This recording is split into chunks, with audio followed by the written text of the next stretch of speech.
Hello, my dudes. Welcome back to my series, Internet Analysis, where I like to research and discuss things relevant to social issues and media. Today, I want to discuss water talk. Water talk is a TikTok niche in which mostly Southern ladies make their water. They add sugar-free powders and syrups to ice water in huge Stanley cups. Let's make a stinking water of the day. Let's make a water. I just filled up my Stanley. Y'all, this water flavor that I'm getting ready to mix up, Fresh pineapple, dragon fruit acai, coconut. Let's do that. lime, kiwi, Skittles. And I don't care. I love all this. I mean, look at the color. 2 pumps of the coconut syrup. Mama's trying to have a pina colada. Stir it up, baby.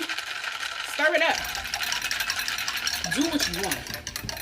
But I'm on water talk.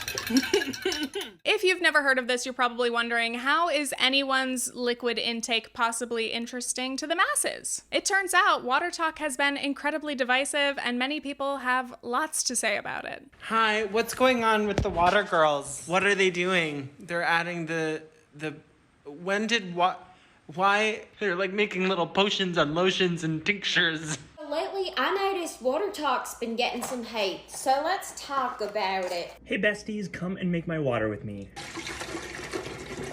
Ooh, look at the color. This smells really good. Oh my gosh, I love water so much. You guys have to try this flavor in your water. Tropical Punch, Kool-Aid. So in this video, I'm gonna get into things like some class dynamics, a little food politics, and what it means to be a beverage girly. But first, we've gotta cover the basics. By the way, I am currently editing and I just saw that fellow commentary creator Anna Marie also posted a video on water talk. So I just wanted to shout that out and recommend watching it after this one if you wanna hear more, if you can't get enough of water talk. Why are people so bothered by water talk? The first reason is semantics. Some people are mad that this drink mix is even being called water. If you have water and you add powders, syrups, and other flavorings, as many have asked, when does something stop being water and turn into something else? Is it punch or juice? Why not just drink some squash? This is similar to the question of how much sugar and milk can you add to coffee before it stops being coffee? The limit does not exist. But I find all of this very interesting because obviously the world has many water-based beverages of many other names. It's made me think about what's in a drink. I honestly need to make a spectrum of beverages from water to juice to soda and beyond. Personally, I think it's more fun to treat these questions as philosophical rather than literal. Is a hot dog a sandwich? Ultimately, who cares? But on Water Talk, there has been fierce debate. Many people are actually very concerned about what this beverage should be called. So going back to semantics, which is basically about the meaning of words, to water it down a lot, I do think some people are asking this question genuinely. Like they're really considering, is water with stuff in it still water? Would it be maybe more accurate to call this juice or something else? But I do think some people saying that's not water are just trying to be argumentative and maybe even a little mean. Some might think that water talkers are dumb, as if they really don't know what water is. As we often see online, sometimes people weaponize language mistakes to make other people feel stupid. But really, does it matter if this drink is technically water? Personally, I don't care, and that is not my aim for this video.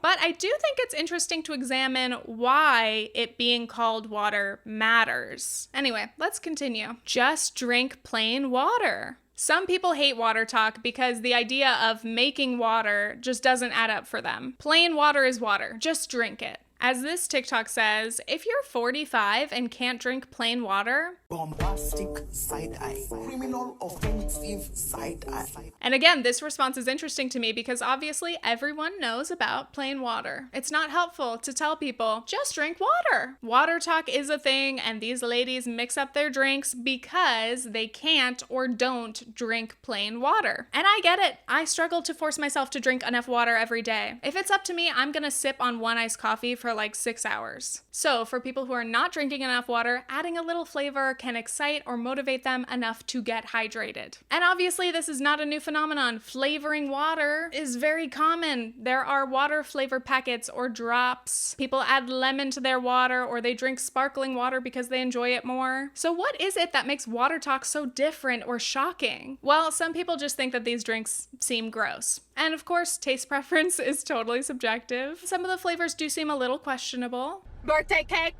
This is my absolute fave.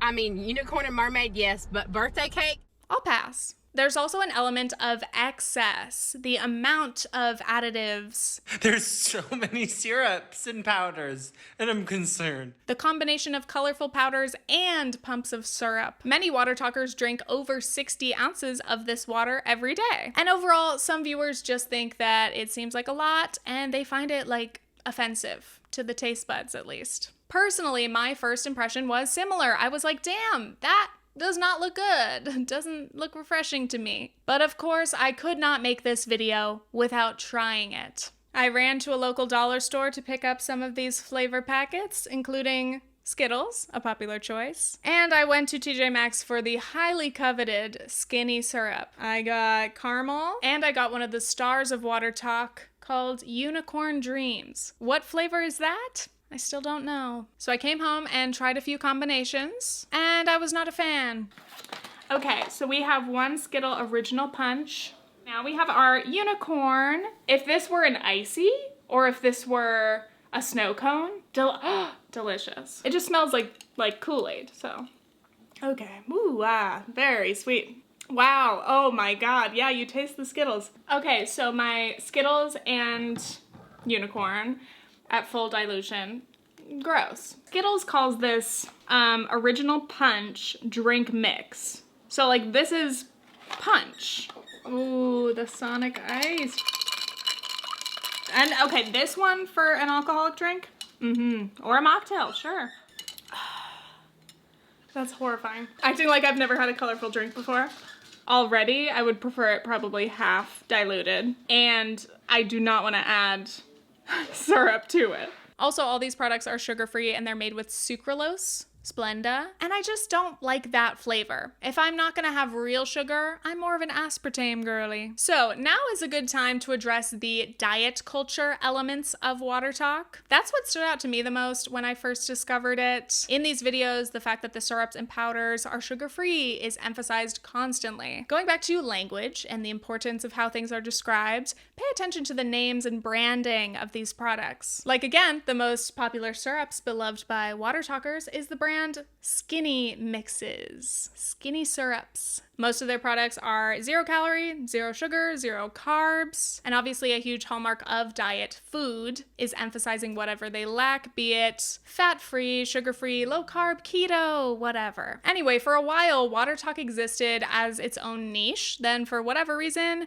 blew up on TikTok outside of that community. So that's how lots of people who are very much not into this were suddenly being flooded with Water Talk posts. And I can understand why people who want to avoid diet culture might not like Water Talk. Hearing about 0 calorie stuff or skinny products can be triggering or bothersome. A lot of us were raised by 90s moms who were constantly sold a diet. Like, Crystal Light Ice was a literal thing my mom ate as a delicious snack because in the 90s, people were literally eating ice as snacks because of fucking diet culture. With all this new viewership and attention from outside the Water Talk community, debates raged on. People argued about whether they should avoid Splenda, aspartame, processed foods, artificial flavors, colors. By the way, many people on Water Talk are trying to lose weight. So I just want to point out and acknowledge how often fat people have to face comments like these under the guise of health. Oh, that's not healthy. That's bad for you. Fat creators get sent these quote-unquote well-meaning comments anytime they consume basically anything other than water or vegetables. And usually it's more of a way to criticize their bodies rather than genuinely caring for their health or well-being. Unsolicited advice about food is not cool. I don't want to get too deep into diet culture in this video because I have so much to cover,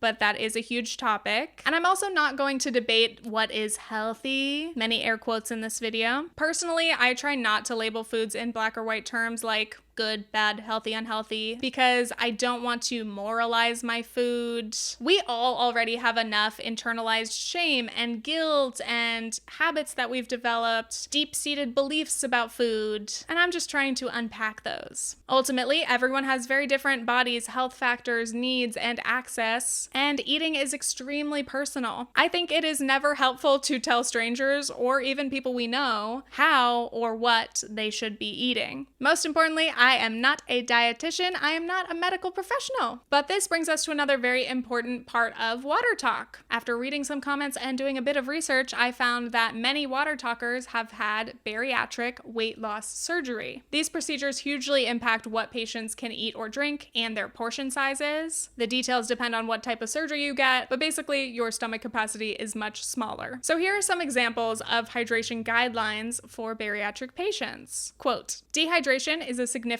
concern for bariatric patients as it's the most common cause of rehospitalization. The recommended amount of water to drink is 64 ounces per day. Many people struggle to drink this much water, and it becomes challenging as their stomachs will only be able to accommodate 3 ounces of food or water during their immediate recovery. Patients basically have to take literally 1 sip at a time all day, so that's really difficult to begin with. On top of that, patients are advised to avoid carbonation, caffeine, alcohol, sugary drinks. So that takes away a lot of the fun drinks that most of us enjoy often. No coffee, no soda. On top of that, some patients' stomachs actually don't tolerate plain water after their surgery. It's called water nausea. Hi, I'm a bariatric patient. Some bariatric patients cannot drink plain water at all after surgery. Some bariatric patients need their water to be ice cold. Some bariatric patients require their water to be room temperature. They can't drink cold water. They can't keep it down. I would have never drank a flavor packet before surgery. I didn't like anything sweet like that. I could not do it. Now, I'm 16 months out from bariatric surgery and I still cannot drink plain water. It sits like a brick in my gut and it actually physically hurts me. Leave the water girls alone, guys. Please, because us bariatric patients, we just can't drink plain water. So there we have it. That is a big piece of why Water Talk is the way it is. Why there's such a huge emphasis on getting your water in any way you can. From what I've seen, doctors say basically as long as it's sugar-free, 0 calorie, not carbonated, non-alcoholic, following all the rules, it counts towards your hydration goals, and it is super, super essential to stay hydrated. So, case closed? No, never. There's much more to discuss about how our beverage choices affect our identities. Before we continue, this portion of today's video is sponsored by Milanote. Milanote is a digital tool for organizing your creative projects. It's easy to get started. You can choose from over 100 built-in templates for things like design, photography, writing, and more. I'm currently working on this one because I want to redecorate my office. The main page is an overview of my plan. I can click in to see my mood board and reference images. I want a wallpaper accent wall, so I used this color palette tool to help compare options. Milanote's interface is very non-linear and flexible, so I can create boards that actually match how my brain flows. It's so fun to move elements wherever I need them. I can work with photos, text, sketches, arrows. I love that I can see everything I need and I can move things to different folders so I don't get overwhelmed by too much info. The perfect balance. For my next project, I want to start brainstorming for a short film. I haven't made one since college, but it is on my goal list for the year. Milanote will definitely help make my planning much more organized and fun. If you'd like to try out Milanote, you can get a free account with no time limit. Click the link in my description to sign up and start your next creative project. Part 2, beverages and identity. Let's start with the hydration obsession. These days, drinking water is basically trendy. Actually, yeah, take a sip every time I say water.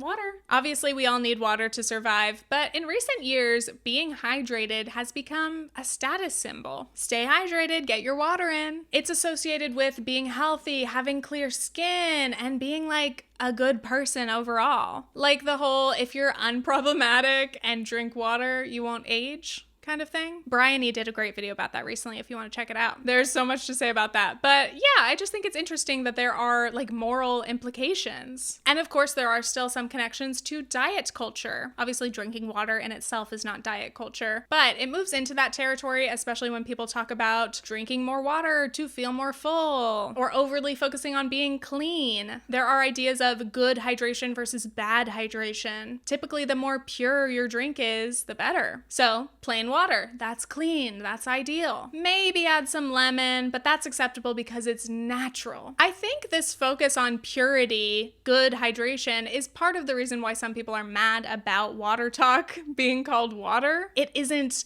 natural, clean, or pure enough in their eyes, which is very interesting. Continuing on, there are also major consumerist trends wrapped up in the hydration obsession. You can't just drink your water out of a plain glass, or God forbid, a plastic bottle. Okay, one criticism of Water Talk that I do agree with is the bottled water thing. If you can afford it, please buy a Brita. If you have the right drinking products, you can reassert your identity. For example, years ago, Hydro Flasks were the popular water bottle. You could show your personality by covering it with stickers, and you could signal that you care about the environment and you're committed to being hydrated. Because those things are chunky, they are heavy. The concept of having an emotional support water bottle is a thing. And some people have massive water bottle collections of all different shapes, colors, and sizes. And those can be pricey. Like a good water bottle can be like $30 to $40. On one hand, I understand how it feels to finally find the perfect cup or bottle that for some reason encourages you to drink water. This one is mine. I know it's not very impressive. I use this at home, no lid. If it works, good for you. Keep it up. But the idea of having a huge collection, I don't find that necessary. These days, of course, the most prized container is the Stanley Cup. Look at this, huge, 40 ounces with a handle. It fits in the cup holder. I see the appeal, but I personally don't think I could justify buying more than one. This is a family. I got a $5 at Five Below. I refuse to spend $40 to $60 on a cup, so this is what y'all gonna get. But I think y'all should go get it too, because why? We are in a recession. For a little more consumerism in the beverage department, why am I talking like this?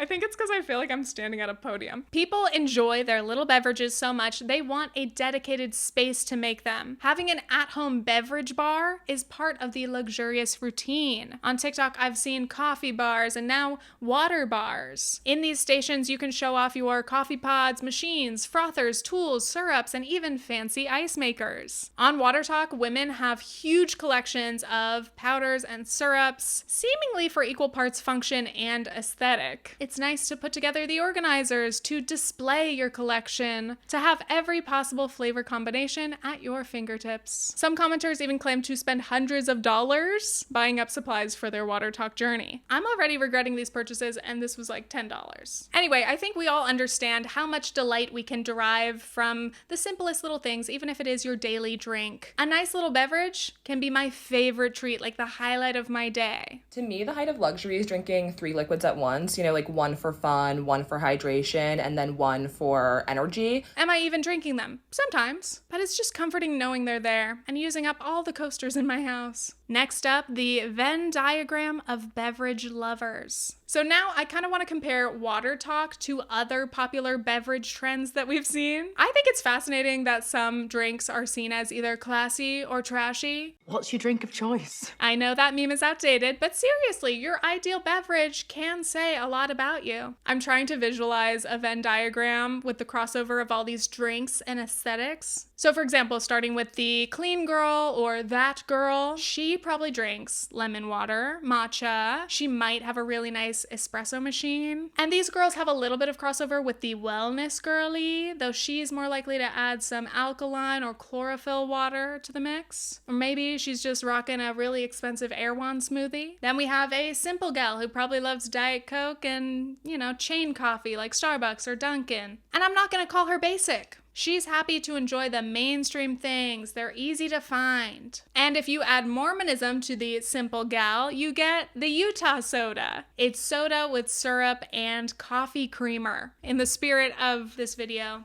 I'm actually excited to try this. Today we're gonna make a Utah soda. I don't know how much creamer to put in this, but I luckily only have a teeny bit left, so. Smells weird. I don't know. And here's the thing. I've seen people thinking that, you know, Utah sodas are super weird. But like, have you ever heard of a root beer float? Combining some kind of a milk or ice cream with a soda is kind of classic. Okay. Yeah, it's pretty good. Would I do this often? Probably not. But if some creamer accidentally fell into my daily little Diet Coke, would I be upset? No. Anyway, there are unlimited other categories of beverage girlies, and beverage girlies don't even have to be girlies, okay? Beverage girlies can be anyone. Every group, every aesthetic has their beverages, okay? One lavender latte with oat milk. You know who you are. Come on. My point stands, we all love beverages. And many of us love the community, the kinship that comes along with other people who share the same drink obsessions. And finally, I want to get deeper into food politics and class signifiers. As I've been alluding to throughout this video, there are class distinctions or assumptions that we make based on our consumption habits. Things that are considered healthy, clean, and natural are typically associated with wealth. And in general, fast food or junk food is relatively cheap and more accessible, more widely available. Though recently with inflation, food prices have been skyrocketing and there isn't really any cheap food anymore. Things are just slightly less expensive than other things. But anyway, let's talk about branding. How do colors and packaging impact our perception of food and drinks? I recently saw this TikTok by Not Sorry Art, and it felt so relevant to this section. This artist creates pieces with bright colors reminiscent of her childhood in poverty. The aesthetics of it all is something that I'm incredibly interested in. The subliminal visual communication, or the aesthetic, has a lot to do with how we perceive and digest and moralize class in our country. I started to pull this connection between color and class. I'm tired of poverty in the United States being portrayed as gray and sparse. When I close my eyes and visualize poverty, it looks like clutter and chaos and foggy, weather-worn plastic. It feels like the anxious buzz of constant mental math while in an abundantly stocked grocery store. It smells like cigarettes and mildew and Love Spell body spray. Sometimes, in America, I think we like to keep our collective vision of what poverty looks like in black and white and plant it in the visual soil of the Dust Bowl, because past poverty is perseverance and grit, and contemporary poverty is ignorance and laziness.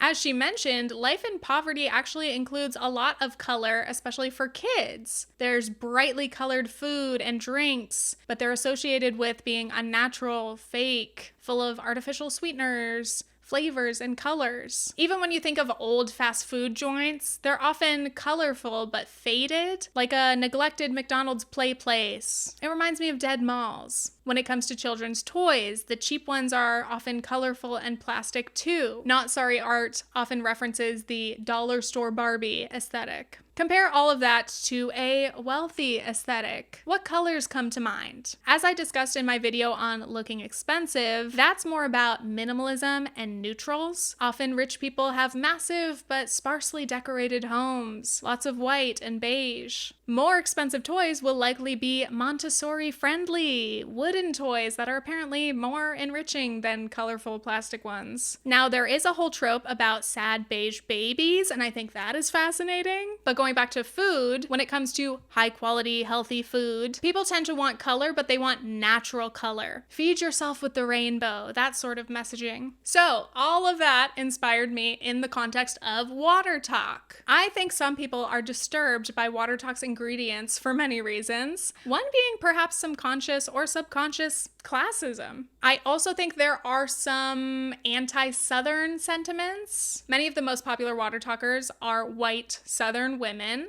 and a lot of the parody videos use an exaggerated Southern accent. I'm definitely not saying that I think that the people making the parody videos are intentionally being hateful, but I mention this because unfortunately many people still believe and promote the stereotype that Southerners are stupid and poor. You don't know what water is? You don't know this stuff is unhealthy?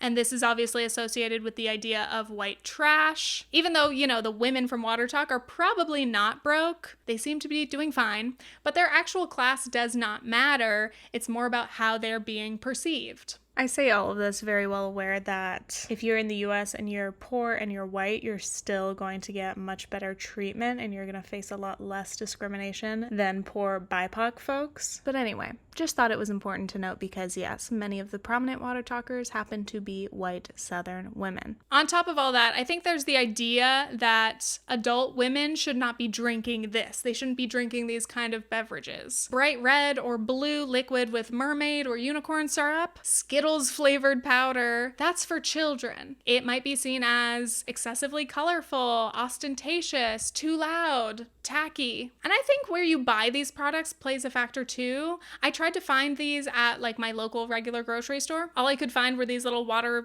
drops. And according to all Water Talkers, the dollar store is a go-to spot for the powders, which is where I found mine. And then TJ Maxx is where you can find the syrups. And these are discount stores. And to defend the Water Talk ladies, if you can find these products cheaper at a dollar store or at TJ Maxx, why would you want to overpay by buying them elsewhere? Who cares? Get your deal. Be a Maxxinista. So I think that might be part of the reason why some people see Water Talk as kind of cheap or tacky. Again, I don't believe this, but I'm just trying to make sense of it and pull in these other factors that might contribute to how people perceive this trend. There are many other products that exist to add flavor to water, but they're all perceived differently. Kool-Aid or Tang is on the low end probably. Crystal Light might be somewhere in the middle. And then there are more upscale products like a SodaStream or expensive water drops. I just find it fascinating that they all serve similar purposes, but due to their price points, branding, and ingredients,